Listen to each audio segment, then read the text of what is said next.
Hello friends, આજે આપણે બનાવીશું ગુજરાતી ભાખરવડી. સાતમના નાસ્તા માટે સ્પેશિયલ ભાખરવડી બનાવીને તૈયાર કરીશું. ભાખરવડી બનાવવા માટે સૌથી પહેલાં અહીં આપણે મેંદાના લોટને ચાળી લેશું.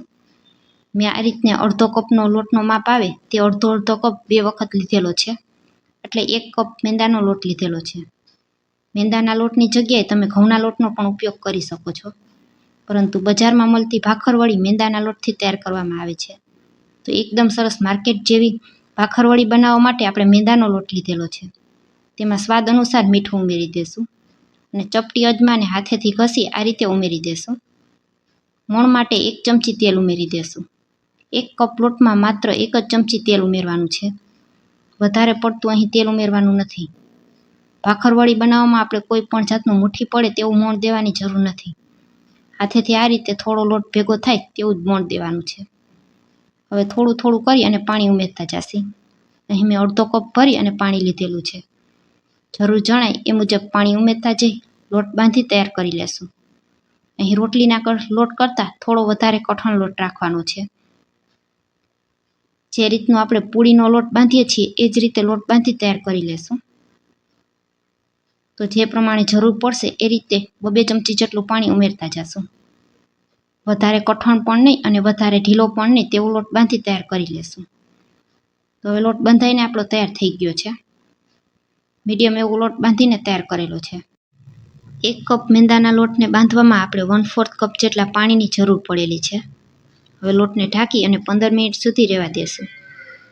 હવે એક પેનમાં આપણે અડધો ગ્લાસ પાણી ઉકળવા રાખી દેશું અને તેમાં આ રીતે 1 ટુકડા જેટલી આંબલી ઉમેરી દેશું.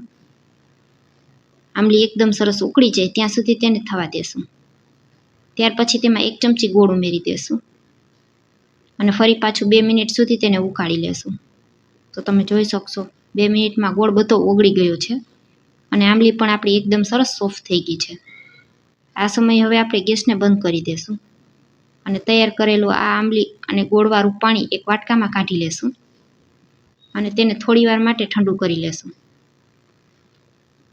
પાણી થોડું ઠંડુ થઈ જાય ત્યાર પછી હાથેથી આ રીતે આપણે આંબલીમાં જે પણ આંબલિયાનો ભાગ હોય તે મસળી અને કાઢી નાખશું.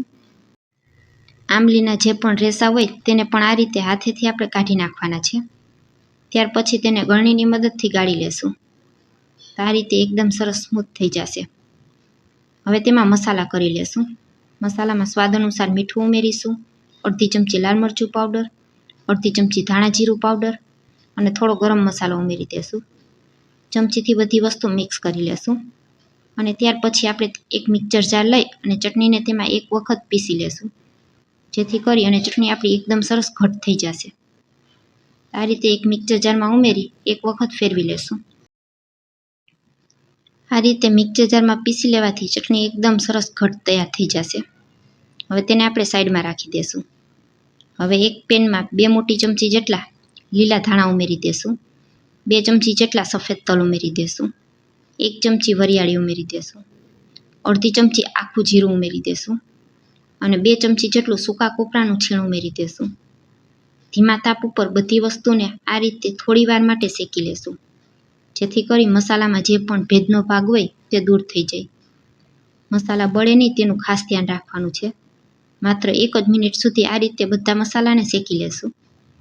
હવે તેને આપણે એક વાસણમાં કાઢી લેશું અને તેને થોડા ઠંડા કરી લેશું. મસાલા થોડા ઠંડા થઈ જાય ત્યાર પછી એક મિક્સર જાર લઈ લેશું. જે ચટણી કરવાનું નાનું મિક્સર જાર હોય તે જ લેવાનું છે. તેમાં મસાલા એકદમ સારી રીતના પીસાઈ જશે. ઢાંકણ ઢાંકી અને તેને એકદમ સરસ રીતે આ રીતનો પાવડર તૈયાર કરી લેશું. હવે ફરી પાછા તેમાં મસાલા કરી લેશું. તો તેમાં સ્વાદ અનુસાર મીઠું ઉમેરીશું, ચપટી હળદર પાવડર, અડધી ચમચી ધાણા જીરું પાવડર, 1 મોટી ચમચી જેટલું કાશ્મીરી લાલ મરચું પાવડર. આટલા મસાલા ઉમેરી ઢાંકણ ઢાંકી અને તેને ફરી પાછું આ રીતે મિક્સરમાં દળી લેશું. તો હવે તેને એક મોટા વાસણમાં કાઢી લેવાનું છે. તો તમે જોઈ શકશો બધા જ મસાલા એકદમ સરસ દળાઈ ગયા છે અને તેની ખૂબ જ સરસ સુગંધ આવી રહી છે. એકદમ ટેસ્ટી મસાલો ઘરે બનીને તૈયાર થઈ જાય છે. હવે તેમાં અડધી ચમચી દળેલી ખાંડ અને 5 ચમચી જેટલો મરી પાવડર ઉમેરીશું અને ચમચીથી તેને મિક્સ કરી દેશું. મારી પાસે દળેલી ખાંડ અને દળેલા મરી હતા એટલે મેં આ રીતે પાછળથી ઉમેરેલા છે. તમારે આખી ખાંડ અને આખા મરી ઉમેરવા હોય તો મસાલાને પીસીએ ત્યારે જ ઉમેરી દેવાના. હવે એકદમ સરસ સ્મૂથ મસાલો આપણો તૈયાર થઈ ગયો છે. તો તેને પણ થોડી વાર માટે સાઈડમાં રાખી દેશું. લોટ ખોલીને જોઈએ તો લોટ પણ એકદમ સરસ સેટ થઈ ગયો છે. 15 મિનિટ જેવો લોટને સમય થઈ ગયો છે. 1 મિનિટ સુધી હાથેથી આ રીતે લોટને મસળી લેશું. તૈયાર કરેલા લોટને પાટલા ઉપર લઈ લેશું અને તેને એક સરખા 2 ભાગમાં આપણે અલગ કરી લેશું. તો તમે જોઈ શકશો આ રીતે 2 મોટા લુવા મેં તૈયાર કરી લીધા છે. હાથેથી એકદમ સરસ ગોળ લુઓ વાળી અને હવે રોટલી વણી તૈયાર કરી લેશું. અહીં આપણે પાટલાના માપની એકદમ સરસ પાતળી રોટલી વણીને તૈયાર કરવાની છે. મેંદાનો લોટ હોવાથી આપણે પાટલા ઉપર તેલ કે લોટ લગાવવાની જરૂર નહીં પડે. જો તમને એવું લાગે કે રોટલી ચોટે છે તો તમે થોડો કોરો મેંદાનો લોટ છાંટી શકો છો.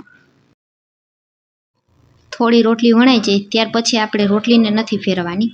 આ રીતે પાટલાને ફેરવતા જશું અને એકદમ સરસ પાટલાના સાઈઝની જ પાતળી રોટલી વણી તૈયાર કરી લેશું. તો તમે જોઈ શકશો મેં પાટલાની સાઈઝની આ રીતે રોટલી વણી લીધી છે.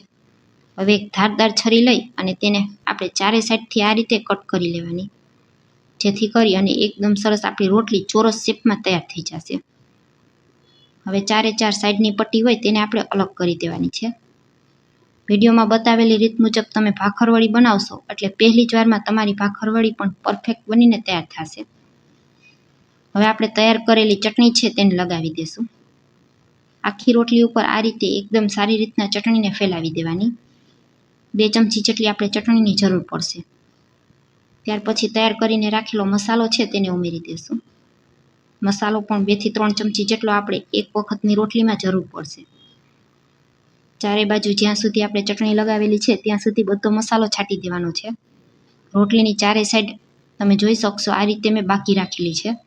ખૂણામાં આપણે મસાલો અને ચટણી લગાવવાના નથી, ત્યાંથી આપણે રોલ વાળવાનો છે. તો થોડી જગ્યા બાકી રાખી દેવાની. હાથેથી મસાલાને આ રીતે થોડો દબાવી લેવાનો, જેથી કરી ચટણી સાથે એકદમ સરસ મસાલો બધો ચોંટી જશે. હવે આપણે એક વાટકીમાં પાણી લઈ લેવાનું છે. રોટલીની ચારે બાજુ કિનારી ઉપર આંગળીથી આ રીતે આપણે પાણી લગાવી દેવાનું છે. ચારે સાઈડને આંગળીથી આ રીતે ખેંચી અને લાંબી કરી લેવાની છે. મેંદાનો લોટ હોવાથી તે એકદમ સરસ સહેલાઈથી ખેંચાય છે. તો આ રીતે ચારે બાજુ આંગળીની મદદથી થોડું થોડું પાણી લગાવી અને લોટને ખેંચી લેવાનો છે. વિડીયોમાં બતાવેલું છે એ જ મુજબ આપણે ભાખરવડીને તૈયાર કરવાની છે. ચારે બાજુ આ રીતે મેં પાણી લગાવી અને તેની કિનારીને ખેંચી લીધી છે. હવે આપણે તેનો પરફેક્ટ રોલ વાળીને તૈયાર કરશું. તો બંને છેડાને આ રીતે નીચેથી લઈ અને ઉપરની સાઈડ વાળી લેવાનું છે અને એકદમ સરસ ટાઈટ એવો રોલ વાળવાનો છે, જેથી કરી અને ભાખરવડી તળતી સમયે જરા પણ છૂટી નહીં પડે. તો તમે જુઓ ખૂબ જ સરળતાથી આપણો રોલ વળી અને તૈયાર થઈ ગયો છે.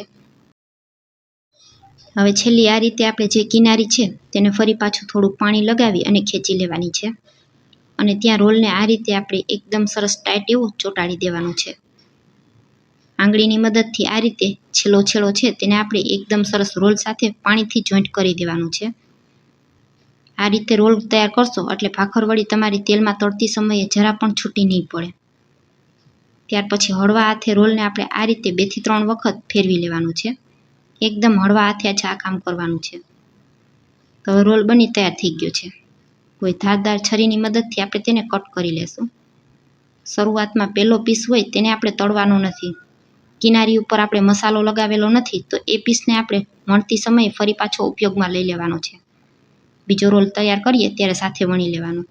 તો હવે તમે જુઓ કેટલી સરસ ભાખરવડી બની તૈયાર થઈ છે. તેનો શેપ જુઓ, એક એક લેયર એકદમ સરસ પરફેક્ટ દેખાઈ રહ્યા છે. બધી જ ભાખરવડીને આ રીતે આપણે તૈયાર કરી લેશું. તમારે નાની મોટી જે સાઈઝની ભાખરવડી બનાવવી હોય એવડા તેમાં કટ લગાવી લેવાના. અહીં ભાખરવડી બનાવવામાં રોલ વાળવાની જ ખૂબી હોય છે.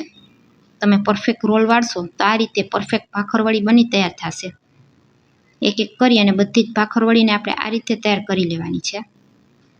ભાખરવડીને કટ કરીએ ત્યારે તેનો છેલ્લો છેડો હોય તેને એકદમ સારી રીતના આપણે હાથેથી જોઈન્ટ કરી દેવાનો છે, જેથી કરી અને તેલમાં તળતી સમયે તે બિલકુલ છૂટી ન પડે.